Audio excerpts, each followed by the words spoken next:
J'ai craqué, je me suis acheté la réédition des 10 ans de l'album Carrie and Lowell de Sufjan Stevens. Je me suis dit, bah, quitte à l'avoir fait, autant te faire un petit unboxing. Alors, l'album, si tu veux en savoir plus, je viens de sortir une vidéo un petit peu longue, un petit peu plus différente de ce que je fais d'habitude sur la chaîne YouTube. Donc, je t'invite évidemment à aller la voir. Ce qu'il faut savoir, c'est que c'est un des chefs-d'œuvre de la folk. Pour moi, c'est l'un des meilleurs albums de ces 10 dernières années, de très très loin.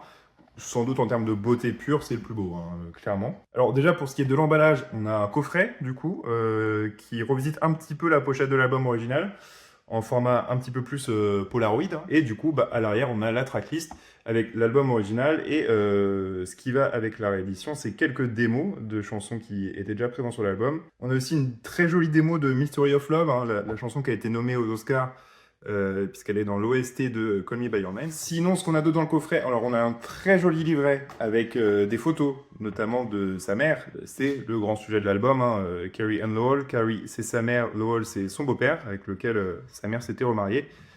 Si tu veux en savoir plus, encore une fois, je te renvoie vers les vidéos, parce qu'effectivement, sa mère est décédée 3 ans avant la sortie de l'album, et c'est du coup l'inspiration première du disque. Donc voilà, on a des photos de famille, des photos de Sufjan enfant, des photos de Sufjan ado, et aussi quelques très jolies photos de paysages de l'Oregon. C'est l'endroit dans lequel passait Sufjan ses vacances avec sa mère et son beau-père. Les disques qui sont aussi protégés dans un joli clapet. Alors j'avoue, je ne connais pas le terme là-dessus. Je demanderai à Jérém Vigny de me faire un petit update du jargon. Avec bah là encore des photos hein, de Carrie et de Lowell, j'imagine. Donc ensuite, on a les disques qui sont sous carton avec les paroles de l'album. Grand classique, mais ça fait toujours plaisir de les avoir. Surtout que bah, c'est de la folk, du coup les paroles sont quand même très importantes, très touchantes aussi. Ça fait du bien, oui et non, parce que le sujet est quand même pas toujours très funky, mais de pouvoir les lire en même temps que tu écoutes ce disque. Et avec du coup, alors moi c'est le vinyle noir, mais je crois qu'il existe aussi en coloré, des petites photos aussi sur face A, face B.